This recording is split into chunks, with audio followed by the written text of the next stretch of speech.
Hence, England was the cradle of democracy. However, it did not grant its American colonies such a privilege and kept treating the citizens of those colonies as a herd of livestock. The restrictions it imposed on the colonies only stirred further the struggle for freedom instead of eradicating it. This was the reason, as we all know, behind the outbreak of the American Revolution, which resulted in the establishment of the most powerful country of the modern world, the United States of America. Its establishment was linked to the consolidation of the pillars of the democratic doctrine upon the Declaration of Independence, the Constitution and its related appendixes, known as the Human Rights Charter. We admit that we could not yet establish a perfect and rational government. In spite of that, what do you think of our happiness, of our liberties, of our progress and development, of the level of well-being and welfare of our health facilities, and the safety of our moral and material existence that we owe to our democratic system?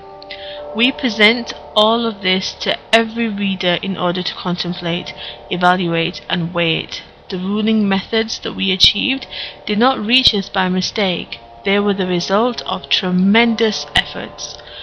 Finally, he finishes by saying, and in every step we take, democracy paves us the way towards endless prosperity by facilitating the path to a wonderful and forever happy life for each of its adherents as a reward of their individual efforts.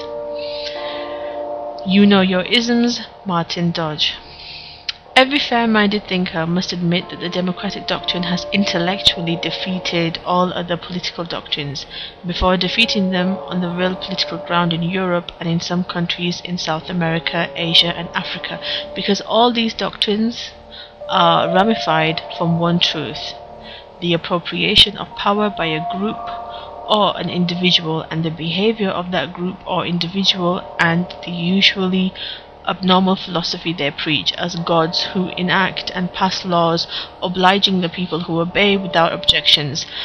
Ironically, many fascist and dictatorial ruling regimes claim nowadays to be democratic and organize fictitious referendums, homages, or elections to prove that they are what they claim to be. In fact, this is the biggest proof of the defeat of all ruling regimes against the democratic doctrine, which explains why they courted it and started pretending to be like it, adhere to it, or at least heading that way. Even religious doctrines are nowadays expressing their affection for the democratic doctrine, and their adherents claim to be democratic as well. The latters are, unfortunately, like the pigeon who imitated the crow, envying its larger size, but at the end of the day lost its identity as pigeon without succeeding becoming a crow. I do not find today a doctrine that fights democracy with valid arguments and suggests an equable concept that deserves to be adopted and classified as a real intellectual counterpart for democracy, other than the doctrine of the awaited reformer that exists in Judaism, presented by Eliyahu, in Christianity represented by Jesus Christ, and in Islam represented by Al-Mahdi alayhi. Moreover, the awaited reformer is mentioned in other religions as well, without indicating a specific person. The inconsistencies of democracy. 1. Dictatorship is at the bottom of democracy. This fact is clear in practice because when an intellectual doctrine assumes power through a given party, it seeks to impose its political vision on the country in one way or another.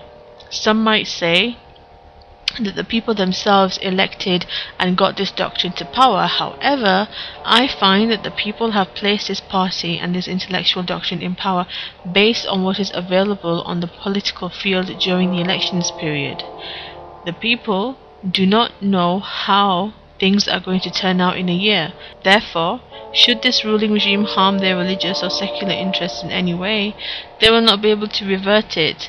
As the proverb says, things have gone past the point of no return. There's nothing that can be done about it now. Thus, governors like Hitler, who wreaked havoc in the land, have gotten to power through elections and alleged democracy. And in case there were claims that what happened in Germany was due to the immaturity of democracy at the time, you should know that this is also the case in Italy nowadays. Indeed, in Italy, a group of people came to power and got the country involved in a rotten war against Islam and Muslims alongside America, even though the Italian people are currently opposed to this government and the opposition is calling for the withdrawal of the Italian troops. The oppressing party in power insists on keeping the Italian troops occupying Iraq. Hence, we see how dictatorship and fascism have nowadays returned to Italy. We also notice in democratic United Kingdom, which is the main ally of the United States of America in its occupation of Iraq and the aggression made against Islam and Muslims, that millions of people protested in the streets of London condemning this miscreant and colonial war against Islam and Muslims, but without affecting the decision of the British government at all.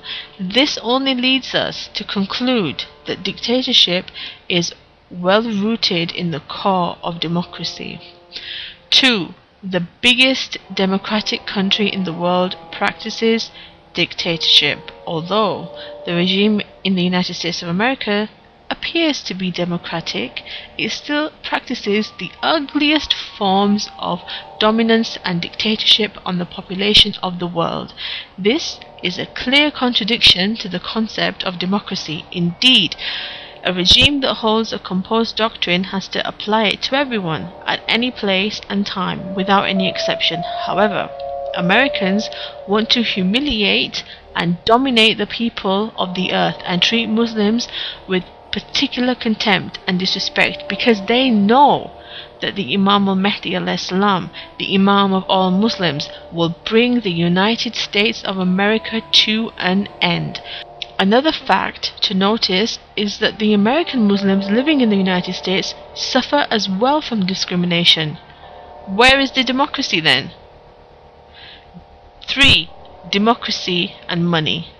Democracy has no place for those who do not have money to spend on propaganda, lies, falsification of facts, hiring of mercenaries and villains. Hence, the power of money in the democratic regime appears in an abnormal way. Parties and organizations start plundering the money of the poor and misfortunate in one way or another before treason starts. For instance, in the United States, the Jewish control the course of the elections through money and achieve a minimum success rate of 70% in the nomination of whoever they want in power in the United States, so that the American support for the Zionist state continues. As for the deceptive and false advertising and the power of money over democracy, it is an issue that was constantly discussed in the newspapers in America itself. In fact, I remember that years ago, I read an article written by an American author confirming that the democracy in the United States is just a sham and an insignificant play, for what govern it are deception, scams, and money.